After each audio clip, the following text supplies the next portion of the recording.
Our presentation was How Big Are Your Genes? And it is by Blue Valley High School Biotech Lab. Number 1.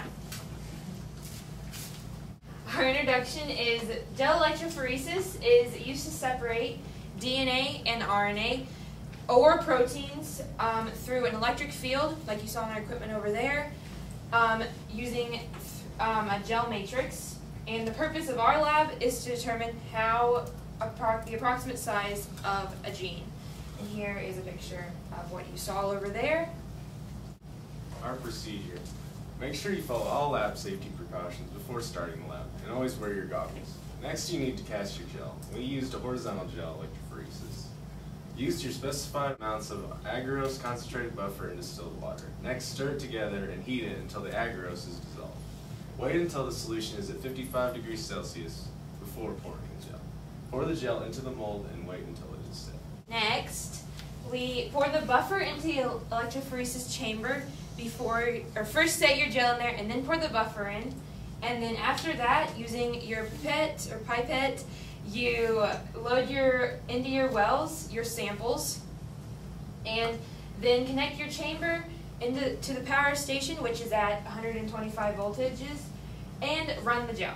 After 20 to 30 minutes, you can unplug it and see how far your samples have moved. Here is a picture of a finished product after it had been run. You can see here the wells with the negative and the positive side.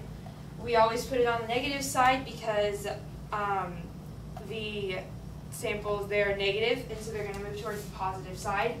And so you can see here that they've moved, and here is our marker row. This is going from this way. And there's our marker row, and here are our unknowns. Okay, so we measured our distances of the samples and how far they moved, and graphed them after finding our base pairs of the samples. There is the marker row, which you saw, which had all 4 colors that we used to help us reference for our unknowns, which were all the other bands. Row 2, the marker row, its base pairs, it had 3,500 base pairs, 1,500 base pairs, 800 base pairs, and 450 base pairs. Row 3 had 1,900 base pairs. Row 4 had 800 base pairs. Row 7 had 1,900 and 800 base pairs, and row 8 had 1,900 base pairs. Here's another picture of it against the light with the ruler up against it, and you can kind of see how we measured it with the ruler in centimeters. And then here's the marker row again, and just like how we use the marker row to then determine unknowns also. Alright, so our marker row, how we can tell this, it is used to see our number of base pairs, and then also as a reference for our unknowns. Row 3 was one homozygous yellow that contained 2 genes. We know this because it is a thicker band and it is yellower than just one yellow band. And then row 4 was one homozygous blue that contains 2 genes, and we know this because it is a thicker band and is bluer than just one blue band. In row 7, it was a heterozygous that contained 2 genes. We knew this because it was 2 different bands. One was yellow and one was blue. Row 8 was homozygous yellow that contained 2 genes. We knew this because it was thicker and it was thinner. Alright, and we'll go back to this picture so you can kind of see it again. It's kind of hard to see. But our marker row, and then one homozygous yellow, homozygous blue, homozygous yellow, and then the 2 bands there, and then our homozygous yellow last one.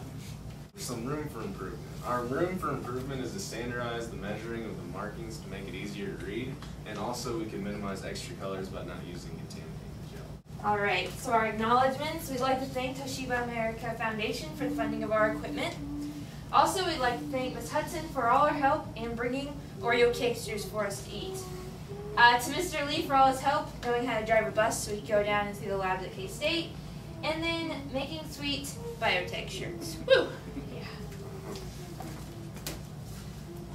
This was made by Carl and Bob. and that's us.